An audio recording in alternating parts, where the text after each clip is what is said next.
मेरे सभी दोस्तों को मेरा नमस्कार, जय हिंद और सत श्री अकाल। दोस्तों, आज के वीडियो में हम पाश्चात्य कला के अंतर्गत पुनरुत्थान काल के बारे में बात करेंगे। ये video TGT, PGT, DSSB, KVS और एनवीएस जैसे एग्ज़ामों के लिए बहुत उपयोगी है।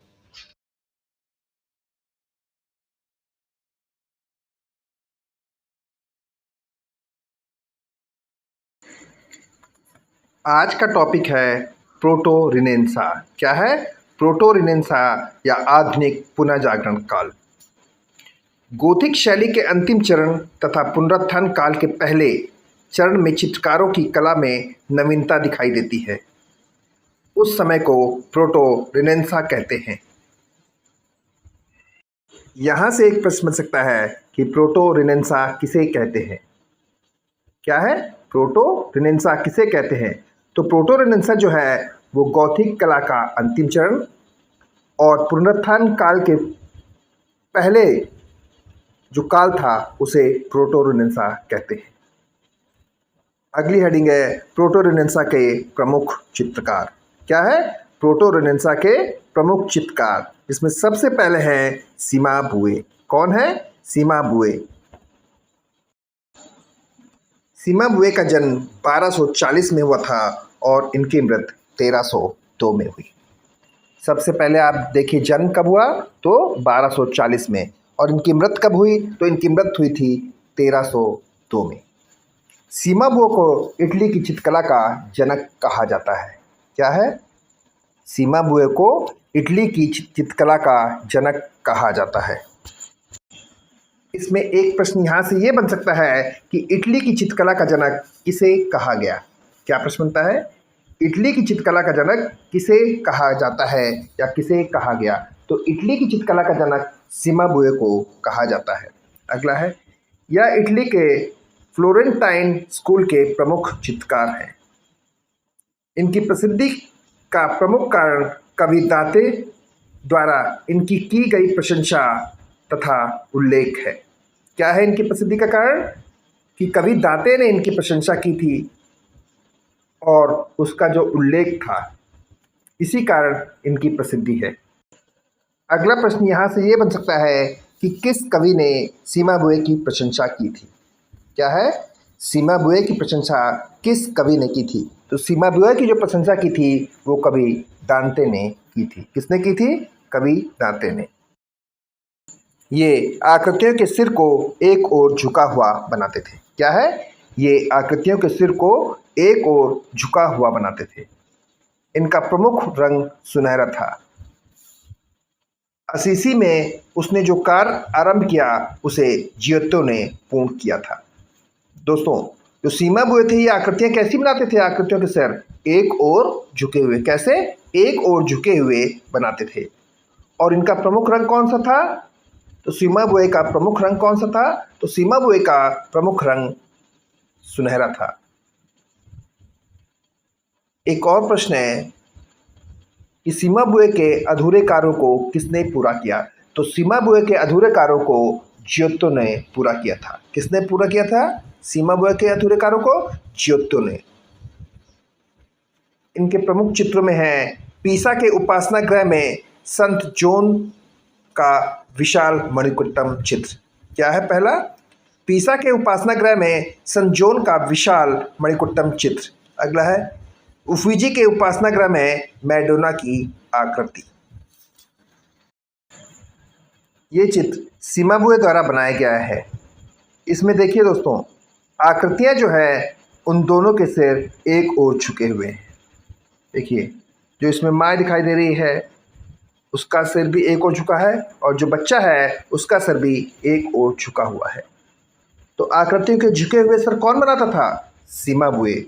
और इस पेंटिंग में देखिए सुनहरे रंगों का अत्यधिक प्रयोग हुआ है। किस रंग का प्रयोग हुआ है? सुनहरे रंगों का। ये भी सिमाबुए की विशेषता थी। क्या? सुनहरे रंग का प्रयोग और आकृतियों के एक ओर झुके हुए सिर। किसकी विशेषता थी? सिमाबुए की। पहले चित्रकार थे सिमाबुए और दूसरे चित्रकार हैं जियोत्तो या गियोत्तो। इनका जन्म 1266-1267 में माना जाता है और मृत 1332 या 1337 में।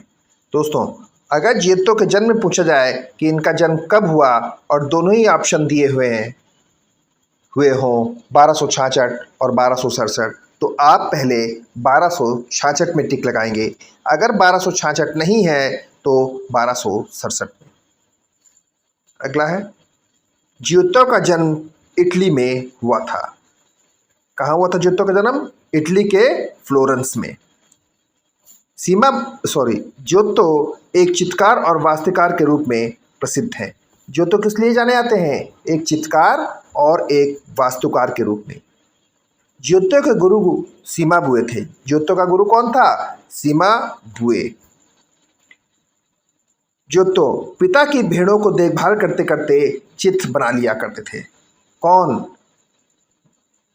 जियोतो जो थे वो अपने पिता की भेड़ों की देखभाल करते करते चित्र अंकित कर लेते थे या चित्र बना लेते थे।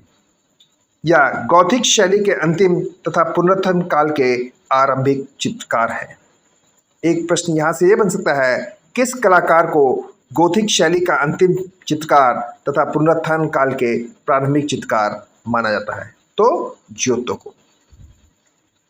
जियोतो की विशेषताएं क्या है? जियोतो की विशेषताएं, पहला है चित्रकला का स्वतंत्र अंकन। जियोतो की जो चित्रकला थी वो स्वतंत्रता का अंकन था। चित्रकला को बाइजेंटाइन रूढ़िवादिता से मुक्त कर प्राकृतिक का समावेश किया। एक और विशेषता थी जियोतो की कि उसने चित्रकला जो थी उसको बाइजेंटाइन रूढ़िवादिता से मुक्त किया और प्रकृति का समावेश किया। सैन फ्रांसिस्को के जीवन पर आधारित सर्वाधिक चित्रों का निर्माण जियोतो ने किया। किसके? सैन फ्रांसिस के जीवन पर आधारित सर्वाधिक चित्रों का निर्माण भी जियोतो द्वारा किया गया या जियोतो ने किया। यहाँ से एक प्रश्न पूछा जा सकता है कि सैन फ्रांसिस के जीवन पर सर्वाधिक चित्र किसने बनाए?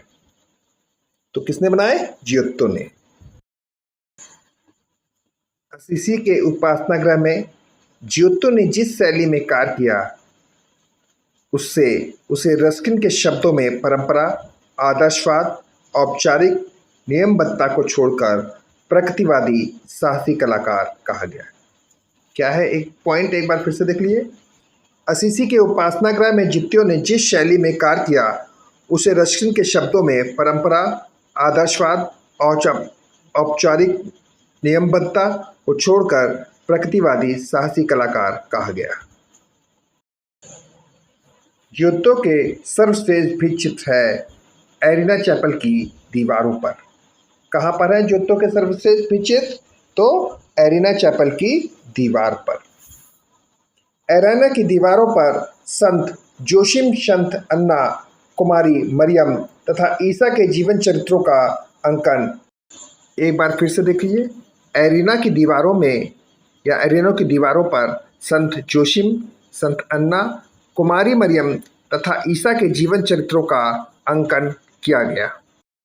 अगला है 320 ईस्वी के लगभग इन्होंने फ्लोरेंस के संत क्रोचे नामक स्थान के 4 कमरों का चित्रण किया, जिसमें से 3 कक्षों के चित्र शेष हैं।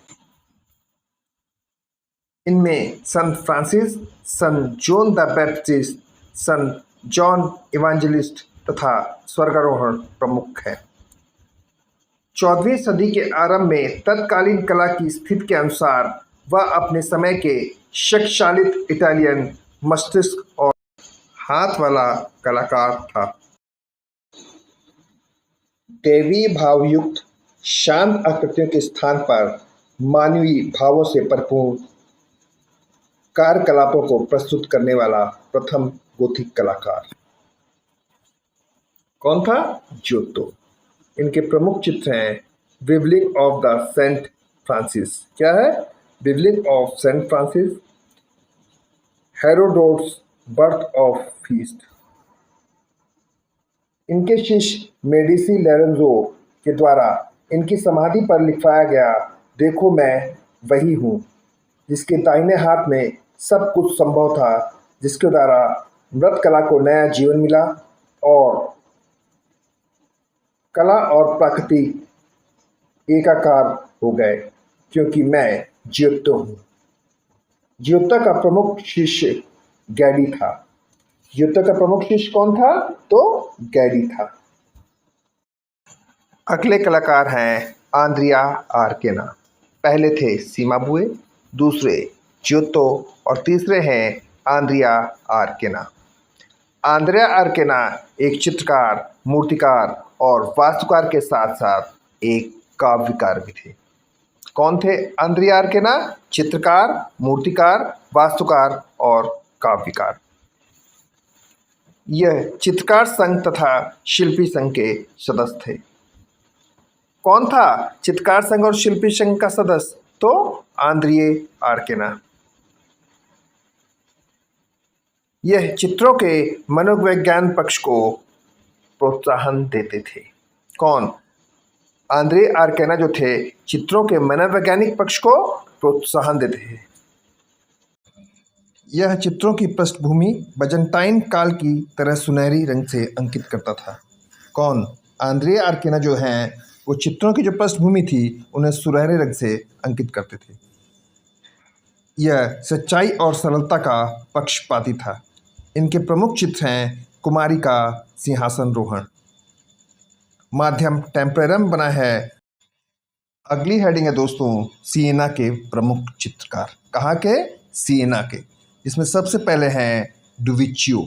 कौन? डुविचियो। इसे सिएना की कला का पिता कहा गया है। किसे? डुविचियो को सिएना की कला का पिता कहा गया है।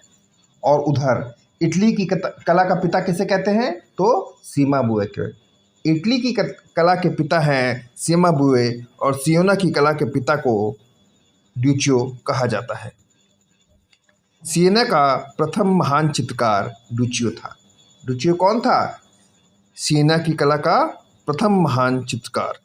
इनके प्रमुख चित्र हैं मेडिना की गोद में शिशु ईशा, सिंहासन पर कुमारी और शिशु, नेटिविटी माध्यम टेम्परेरा संग्रहित है लंदन में। अगला है तख्त नशीन मैरी। क्या है? तख्ताशीन मैरी। सिएना की कला के अगले कलाकार सिमोन मार्टिनी। कौन है? सिमोन मार्टिनी, जिनका जन्म 1284 में हुआ और मृत 1344 में। कब हुआ था सिमोन मार्टिनी का जन्म? 1284 में। और मृत कब हुई थी? तो मृत हुई थी 1344 में।